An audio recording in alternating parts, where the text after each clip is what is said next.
bem-vindos. Mais uma aula hoje, conhecendo a vontade de Deus, um tema que permeia toda a Bíblia Sagrada e que faz parte do nosso cotidiano. Afinal, tudo que a gente quer saber é a vontade de Deus para a nossa vida, se nós estamos fazendo a vontade de Deus. E o texto base de hoje eu vou ler Efésios, capítulo número 5, versículo 15. Diz assim: Portanto, vede prudentemente como andais, não como nécios, não como loucos, mas como sábios, remindo o tempo. Portanto, os dias são maus, ou porque os dias são maus. Por isso não sejam insensatos, mas procurem entender qual seja ou qual é a vontade de Deus.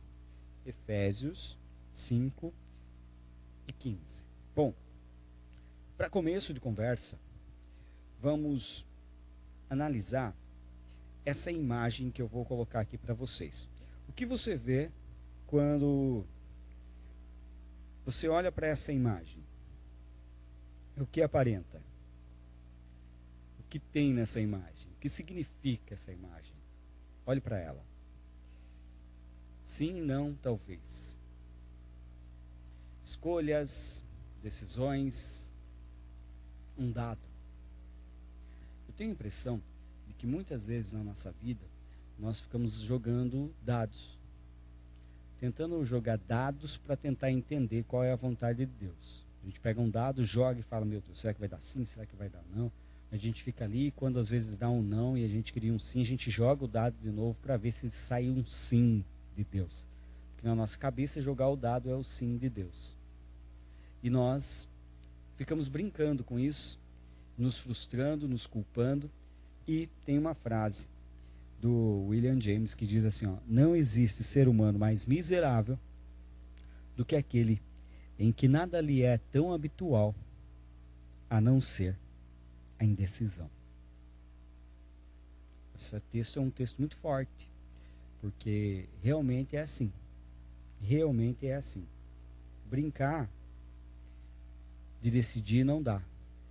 E às vezes, quando as coisas dão errado, quem tem medo de decidir acaba culpando as pessoas. Não fiz por causa do fulano. Não fui por causa do fulano. Ou culpa as circunstâncias.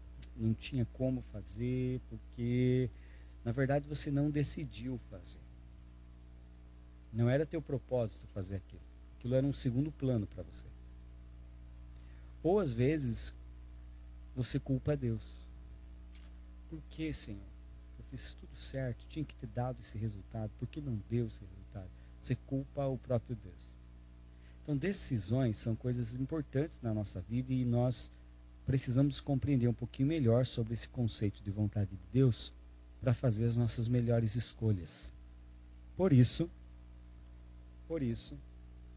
eu quero mostrar para vocês que existem, pelo menos nesse início de conversa, dois olhares, duas cosmovisões, duas visões de mundo, duas maneiras de fazermos a leitura acerca daquilo que é a vontade de Deus para a nossa vida. A primeira delas, nós vamos chamar de teologia do alvo. Teologia do alvo é quando você precisa acertar algo, acertar lá, imagine que tem uma cesta de basquete ali. E você tem que acertar na cesta.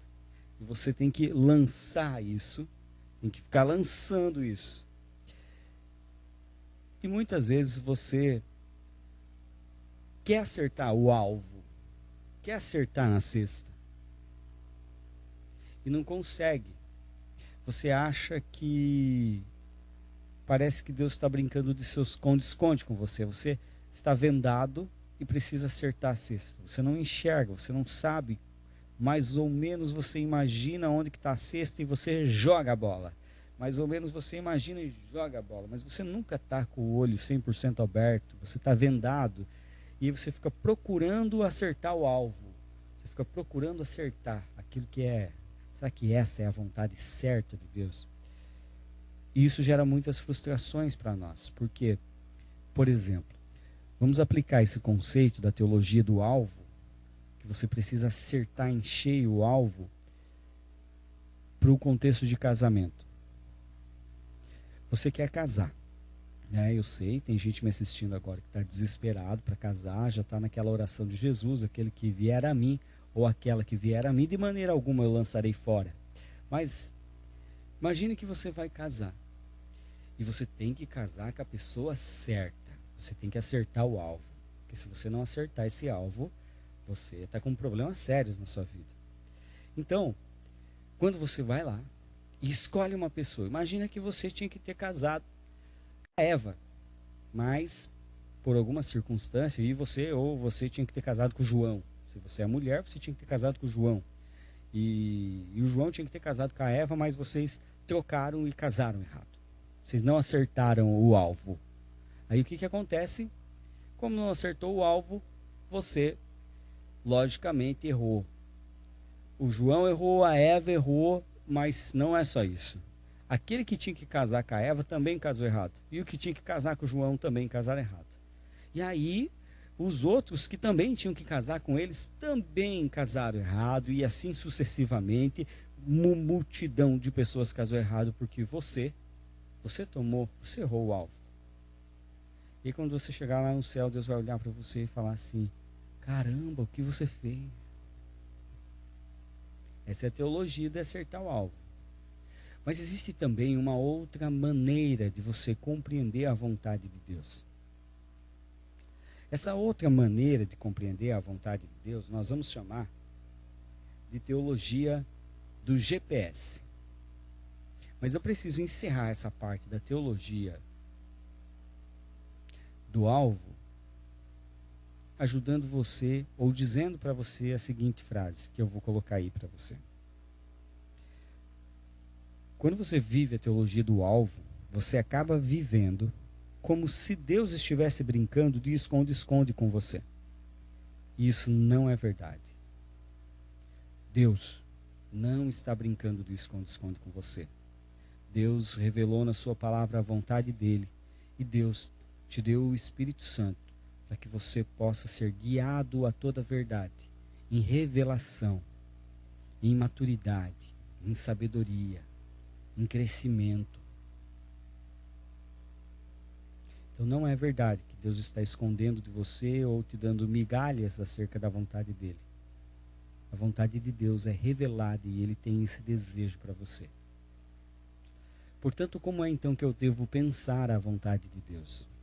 Bom, aí entra a segunda teoria, que aqui no slide eu vou chamar de teologia da avenida, ou, como eu prefiro, a gente colocou no texto escrito, a teologia do GPS.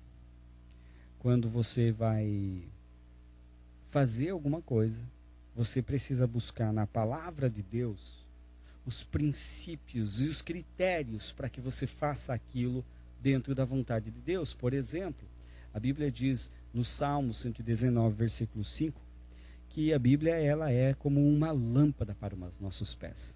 Ela é a luz para o nosso caminho, ou seja, é ela que ilumina o nosso processo decisório, é ela que traz direção, luz para todos os processos decisórios que precisamos tomar. Portanto, pensar a vontade de Deus a partir dos princípios da palavra de Deus, nós podemos dizer que é a teologia da avenida. Você está numa grande avenida e você pode andar por qualquer lugar dessa avenida, desde que você não saia de dentro dessa avenida, que são os princípios da palavra de Deus. Desde que você não pegue, como dizia lá no Paraná, um carreiro, que é um pequeno atalho que você pega pelo meio do mato e você sai da estrada. Você pode tomar suas decisões desde que você esteja dentro da avenida. Ou dentro da teologia do GPS, como a gente chamou aqui no texto escrito, eu diria para você, você vai casar, então você vai lá e escreve casamento no GPS. E o GPS, você sabe, ele está conectado com o negócio lá no céu, o nosso conectado com o satélite e o da palavra de Deus conectado com Deus. E aí tem uma transmissão em tempo real, que é a pessoa do Espírito Santo na nossa vida. Então ele transmite em tempo real, ajudando você a recalcular os seus caminhos, recalcular as maneiras como você anda e estabelecer os critérios para que você possa casar, desenvolver profissão, vocação. estudar. Para todas as áreas da sua vida, você consegue encontrar esse caminho dentro dessa teologia. Então, vamos supor que você tem aqui, vai casar, ou vai arrumar um emprego. Qual que você prefere pensar? Vamos ver. Vai arrumar um emprego. Você tem lá um emprego que vai te pagar 10 mil reais. E um outro que vai te pagar 5 mil. Qual deles é a vontade de Deus para sua vida? Ora, qualquer um. Mas tem gente que vai achar que você tem que pegar o de 10 mil reais, porque Deus quer que você seja rico.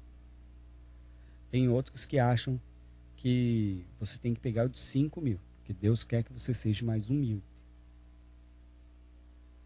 Mas quem é que está certo? Você pode escolher qualquer um. O que você não pode escolher? Escolher um emprego que vai quebrar os princípios da palavra de Deus na sua vida. Um emprego que você tem que omitir um relatório, ter corrupção, passar alguma coisa por debaixo dos panos. Você está entendendo? Princípios da palavra de Deus que nos guiam. E aí isso vale também para casamento. Você tem lá a loirinha, a moreninha e a ruivinha. Ou ao contrário, né? O ruivinho, o loirinho, o moreninho. E aí você fica, meu Deus, me dá um sinal, me dá um sinal, me dá um sinal. Senhor, se ele me mandar um WhatsApp, se ele postar hoje algo, um versículo, vai ser um sinal, Senhor.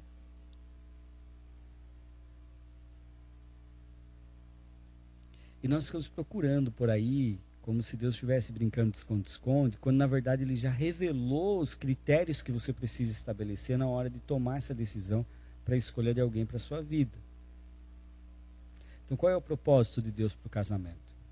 Quando você está preparado para casar, o que é que a palavra de Deus diz sobre isso? É isso que você tem que procurar.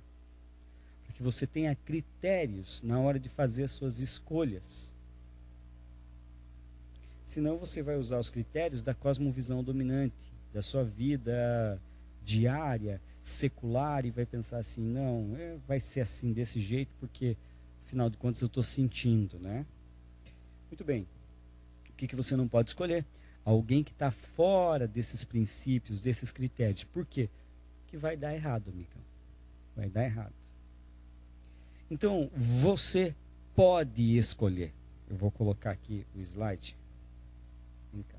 Você pode escolher. Não deu. Você pode escolher. Então, coloca isso na sua cabeça. Você pode escolher dentro da vontade de Deus. Certo? Próximo.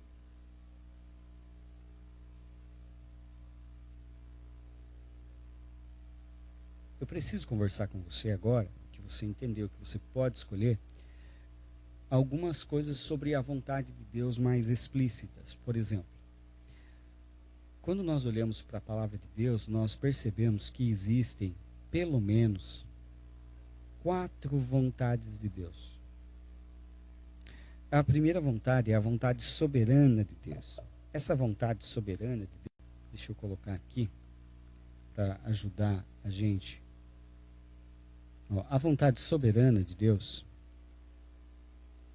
a vontade soberana de Deus é a vontade geral de Deus para a humanidade.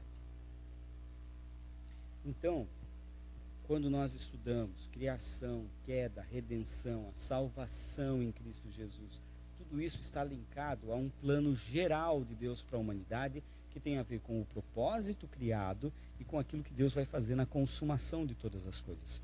Então você tem uma linha do plano de Deus para a humanidade, e essa é a vontade soberana de Deus. Para cumprir essa vontade soberana de Deus, Deus faz coisas que são da sua vontade soberana. Quando Deus tem algo na sua vida que é da vontade soberana dele, você vai fazer. E se você não quiser fazer, Deus vai mandar um peixe, vai engolir você e vai jogar você lá na cidade para você fazer a vontade. Vontade soberana de Deus.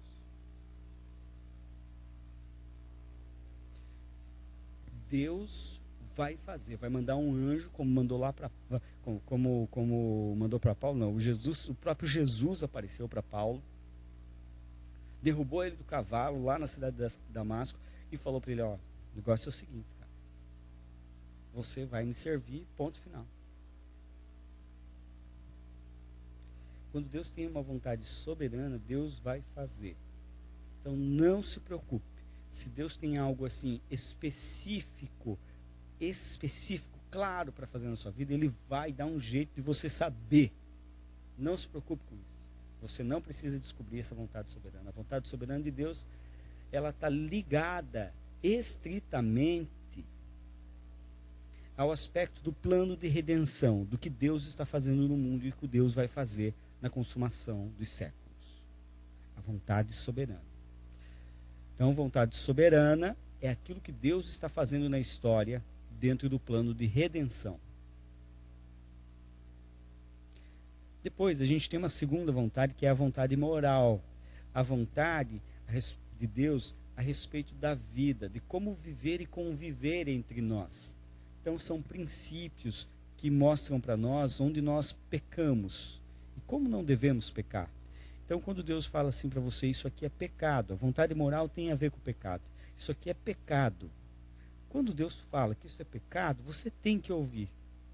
Porque você não foi criado para aquela forma. Então, quando Deus diz que é pecado, preste atenção, porque no final das contas, o que vai acontecer é que o pecado ele é uma bomba relógio que vai explodir em você, vai machucar você e vai machucar e vai pegar assim, os estilhaços quando ele explodir, vai machucar todo mundo que tiver à sua volta. Então, quando Deus fala assim, ó, isso é pecado, vontade moral, preste atenção. Não brinque. E depois eu coloquei aqui vontade diretiva de Deus. E coloquei específica com um ponto de interrogação. Por quê? Porque nós cristãos estamos acostumados a dizer assim, ó, Deus tem um plano para a tua vida. Qual que é a vontade de Deus para a tua vida? No sentido de que às vezes você diz assim, ó, o plano de Deus para a minha vida é ir lá para a África, evangelizar lá na África. E não está errado, você pode ir. A questão é, esse plano específico de Deus, na nossa mentalidade, é como se Deus tivesse assim destinado você àquilo. Então, desde o teu nascimento, Deus já desenhou tudo que ia acontecer na tua vida. E nós não acreditamos nisso. Nós não acreditamos em destino no sentido de karma, no sentido de que você está destinado a ser daquele jeito. É um determinismo, sabe? Esse determinismo vai ser assim, desse jeito. Vai ser assim. Nós não acreditamos nisso. Nós acreditamos que Deus tem uma vontade geral, que nós temos livre-arbítrio para escolher os nossos caminhos, e se nós escolhermos esses caminhos fora dos princípios do GPS, da avenida, nós vamos quebrar a nossa cara. Se nós somos imorais ou não levamos em conta os nossos pecados para ter uma vida íntegra diante de Deus, nós também vamos quebrar a cara. E na medida em que nós vamos conhecendo a vontade soberana de Deus, que tem a ver com essa questão da redenção em Cristo Jesus, com o tipo de ser humano que eu preciso me tornar, não ser como Adão, mas ser como Cristo, essa vontade geral de Deus, que me leva num processo de olhar para tudo aquilo que Deus espera que nós cheguemos a nos tornar, e no processo de caminhar para lá, eu vivo a vontade moral de Deus, eu também consigo perceber no meu caminho necessidades que podem ser locais, podem ser em outro país, e Deus vai tocando o meu coração com essas necessidades, e essas necessidades do reino de Deus vão me chamando para executar alguma coisa, e então eu vou recebendo direções de Deus. São direções, mas não são direções determinadas. Não é assim que Deus te criou para você ir evangelizar a África. Deus pode te chamar para evangelizar a África. Se bem que a África é muito grande para você fazer isso, né? Mas eu imagino que Deus vai te chamar para alguns lugares, para trabalhar para pessoas específicas, vai te dar direções específicas nos negócios, na vida, na família, na igreja, nos ministérios da igreja. Deus vai te chamar, vai te dar direções. Então são vontades diretivas, direcionais de Deus para a sua vida. Entendeu? E por último, a vontade tolerável, que é aquela que Deus não queria, mas ele tolera. Tolera porque faz parte de um propósito maior. Deus não queria o mal. Mas quando Deus dá livre-arbítrio para uma criatura, ela é livre, inclusive para escolher o contrário, escolher o mal. Mas se Deus é bom, por que ele então permitiu o livre-arbítrio para a pessoa escolher o mal? Porque também, da mesma forma que você pode escolher o mal, o livre-arbítrio é a única ferramenta que Deus tem para que você possa escolher o amor. É a ferramenta para que você possa escolher o bem, para que você possa escolher amar, cuidar, caminhar com Deus, está vendo? Então faz parte de um plano maior. É uma mãe que chega no quarto das crianças e diz assim, ó, eu não vou mais arrumar o quarto de vocês, tá? Essa bagunça aí eu não vou mais arrumar. É a última vez que eu venho aqui falar para vocês. Vocês vão viver num chiqueiro agora, porque eu não vou arrumar essa bagunça de vocês. O certo é assim, assado. Então é aquela mãe que tolera a tua bagunça, porque você precisa aprender a arrumar esse quarto. Então essas 4 vontades são vontades importantíssimas da gente compreender. Aí eu vou jogar aqui algumas fontes de orientação que nós temos para poder buscar compreender essa vontade de Deus. Então a primeira delas é a nossa consciência. O C.S. Lewis diz que a consciência nossa é um umbigo de Deus. Essa consciência moral que todos os seres humanos têm, essa natureza moral, de que lá elas são conscientes de que existe o bem, o mal, a verdade, a mentira, a justiça e a injustiça, essa consciência. A gente olha para as coisas e fala assim, ó, isso aqui é uma linha reta. Fala, mas quem que disse para você que é uma linha reta? Todo mundo sabe que é uma linha reta. Porque isso já está desenhado dentro da nossa alma, está na nossa consciência. E a nossa consciência diz, isso é certo e isso é errado. Por quê? Afinal de contas, a consciência é o umbigo de Deus nas nossas vidas. Bom, amados, a segunda é o bom senso. Provérbios não vai dizer o bom senso te guardará? Provérbios 16. O bom senso te guardará. Por quê? Porque tem coisas que não precisa nem você orar. É o bom senso. É o bom senso. Tem coisas que não precisa de muita coisa, não. Só de olhar você já fala assim, não vai dar certo, não. Não vai dar certo. É o bom senso. E a consciência é aquela voz que diz para você, sabe aquela intuição muito forte? É aquela consciência dizendo, isso não está certo. Então são duas coisas diferentes. O bom senso é meio óbvio. É o óbvio. Mas como assim você está fazendo diferente? O óbvio é isso. Isso aqui é o bom senso. E claro, a palavra de Deus e o Espírito Santo, que é aquilo que a gente falou até agora. É a pessoa do Espírito Santo que nos guia à verdade pela palavra de Deus e nos dá direcionamento. São 2 aspectos importantes da palavra de Deus, você conhecer as diferentes vontades de Deus, e entender que você pode tomar decisões, ou melhor, você deve tomar decisões. Antes que alguém tome por você. Por último, eu quero trabalhar com vocês a história das virgens. Lembram das 10 virgens em Mateus 25? Como que foi o processo decisório delas? A gente vai fazer uma análise delas e ver como que a gente toma decisões e onde que a gente erra. Vamos lá?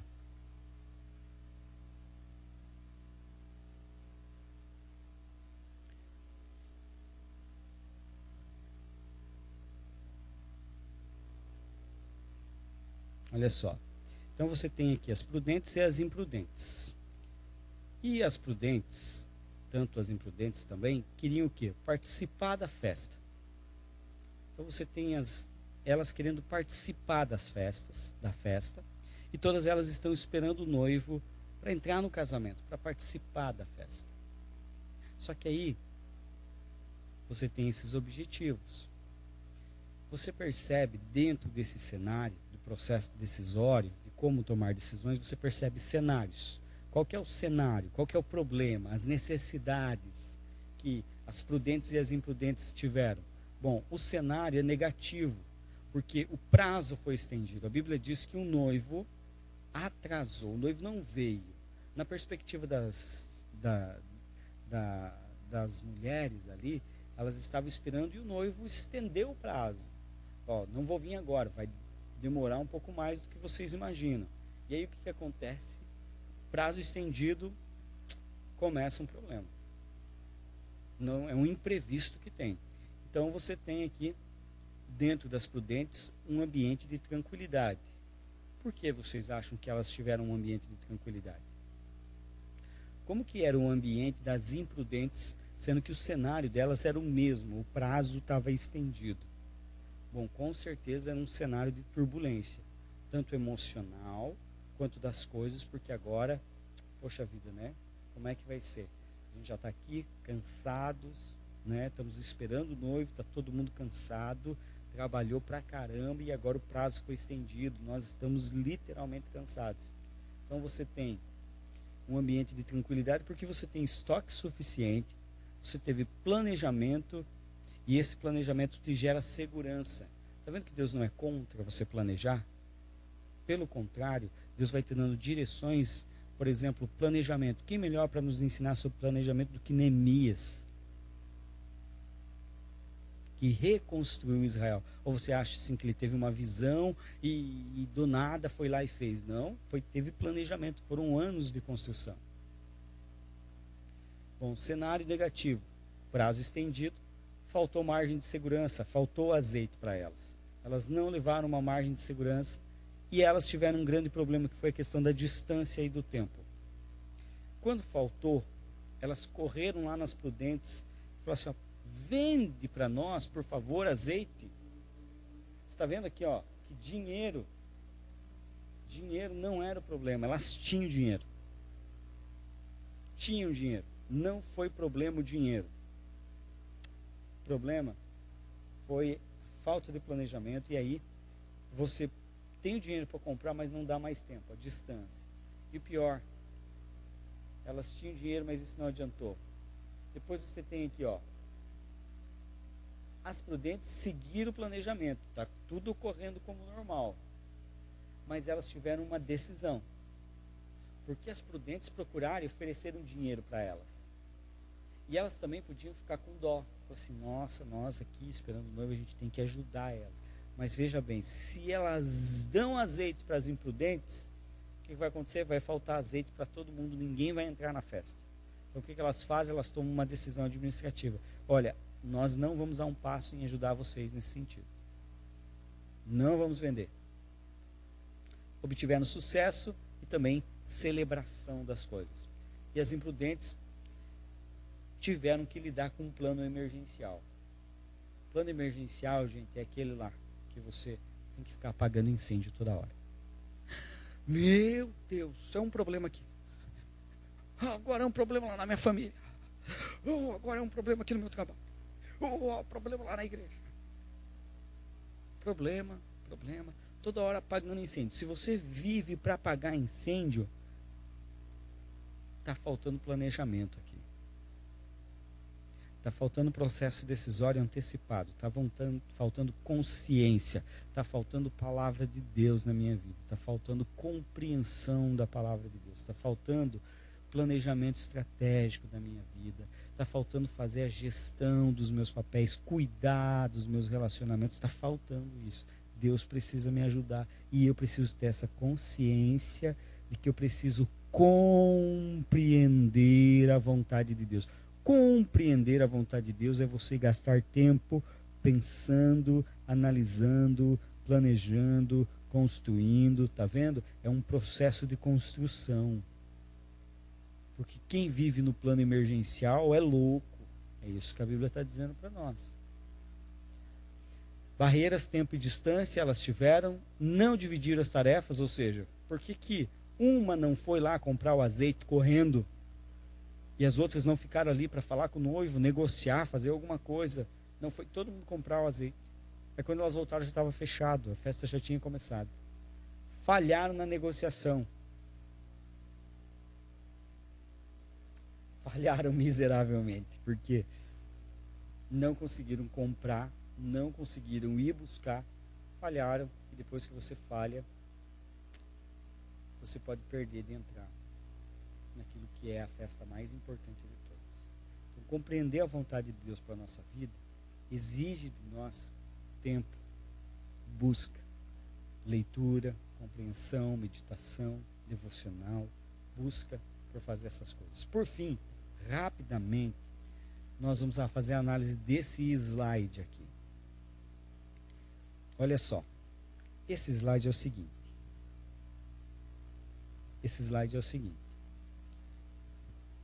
Como Deus demonstra a sua vontade? Bom, temos 10 princípios, você pode ler melhor no material, mas primeiro deles vamos focar aqui. Começa com Deus. Gente, tudo começa com Deus, a natureza de Deus, entrega total a Deus. Não adianta assim você entregar uma parte da tua vida para Deus. Eu sou crente, mas meu facão não é, mas meu braço não é. Não vale. Ou é 100% ou não é nada. Com Deus não tem esse meio termo aí. Ou você é 100% dele, ou você não é dele. Não tem esse negócio de meio termo aí. Não, eu sou de Deus, no fim de semana eu trabalho para Deus, mas de segunda a sexta eu estou lá no mundo servindo, sabe Deus a quem? Eu acho que estou servindo o diabo, porque não é possível. A gente divide a nossa vida assim. Então a gente passa 5 dias longe de Deus e fim de semana em Deus. Não é isso que Deus quer para a sua vida. Deus quer que todos os dias sejam dele. Deus quer que o seu trabalho seja dele, a sua vida como um todo. Você vai ter essa responsabilidade de construir isso. Entrega total. Princípios da palavra de Deus. Então, como Deus demonstra a sua vontade? Os princípios, nós acabamos de falar. Os nossos pais. Pais, pelo amor de Deus, não digam essa cosmovisão moderna para os seus filhos, do tipo assim, eu não vou forçar nada, meu filho escolhe o que ele quiser ser, ele vai ser. Não, querido. Diga para ele exatamente o que você espera dele, o que você espera, tá? Ele pode fazer diferente, mas você espera isso aqui dele. Isso aqui é a palavra de Deus, meu filho, isso aqui é a vontade de Deus, meu filho, tá bom? É isso que eu espero que vocês façam também aos filhos. Depois nós temos a questão das autoridades. Aqui está falando de autoridades no sentido governamental. É claro que muitas vezes as autoridades estão fazendo algo contrário à palavra de Deus. Mas as autoridades, quando a Bíblia fala assim que as autoridades foram colocadas no poder por causa de Deus, é Deus quem operou isso, a Bíblia está dizendo que o cargo, aquele cargo lá, ele é importante. Deus ajudou a humanidade a construir aquilo, porque aquele cargo é importante. Então a gente precisa levar a sério aquele cargo, respeitar aquele cargo. E quando aquele cargo não está cumprindo a vontade de Deus, nós fazemos a denúncia do pecado. Todo profeta no Antigo Testamento está fazendo uma denúncia do pecado ao rei. Está dizendo, olha rei, não está certo o que você está fazendo com o povo. Mas ele está demonstrando que não está certo, mas ao mesmo tempo há um respeito dentro dessa hierarquia, porque são autoridades colocadas por Deus. Então a autoridade colocada por Deus é porque aquele governo existe para que as coisas na humanidade sejam melhor organizadas. Deus permitiu que isso acontecesse. E o problema do mundo, ele é um problema de governo. A Bíblia pensa assim. Por isso que a Bíblia apresenta um novo governo, tanto na visão em Daniel, tem aquela estátua, lembram daquela estátua dos governos? Que todos os governos caem quando vem um governo do céu representando Jesus. É isso, a Bíblia entende que o problema do mundo é um problema de governo, administrativo. Então a Bíblia ela fala que um menino nos nasceu, falando de Jesus, um filho se nos deu, e o que estava sobre os seus ombros? O governo estava sobre os seus ombros. O que Colossenses vai dizer? Que todas as coisas agora estão debaixo da autoridade de Cristo. São dele, por ele, para ele. Então está falando de governo. E depois você tem os líderes espirituais. Os líderes espirituais são as pessoas que têm dons, que são chamadas por Deus para cuidarem da nossa vida das mais diversas formas. No meu caso, dentro da área do ensino. No seu caso, pode ser como líder de GRC. No seu caso, pode ser como um pastor de tempo integral. No seu caso, pode ser como ser um missionário, mas no seu caso também pode ser ajudando as pessoas a conseguir um emprego. Eu não sei como que você lidera. mas os líderes espirituais, aquelas pessoas que nos conduzem a Deus, nos ajudam a levantar do chão, seja nos ajudando nos momentos de maiores necessidades, tanto financeira, pessoal, e nos aproximam, nos levantam do chão, resgatam a nossa dignidade e mostram a nós o caminho em direção a Deus, são líderes espirituais. Eles nós devemos ouvir. É assim que Deus demonstra a sua vontade. Como que Deus demonstra a sua vontade? Entrega total, princípios da palavra de Deus, os nossos pais, que a Bíblia fala, honra o teu pai e a tua mãe, é o primeiro mandamento com promessa. Lembra de Efésios, que fala que nós devemos honrar os pais e as mães? Autoridades, líderes espirituais, conselheiros, pessoas que nós vamos lá para tomar um conselho com ela.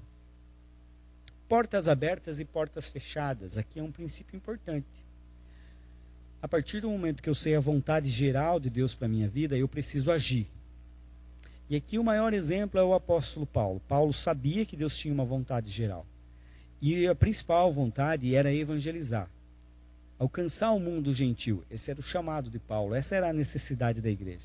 Então Paulo percebeu essa necessidade e disse, bom, vocês apóstolos, cuidem então aí das pessoas que são judeus e que estão estabelecendo as igrejas, porque eu vou para os gentios, eu vou evangelizar os gentios.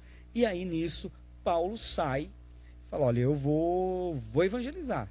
E aí ele pega a equipe dele, vai lá na rodoviária, né, para comprar o bilhete, vai lá no aeroporto, né, no navio, era navio, vai lá comprar navio para uma cidade, e os caras falam, não tem navio para essa cidade, não tem navio para essa cidade, então eu quero para outra cidade.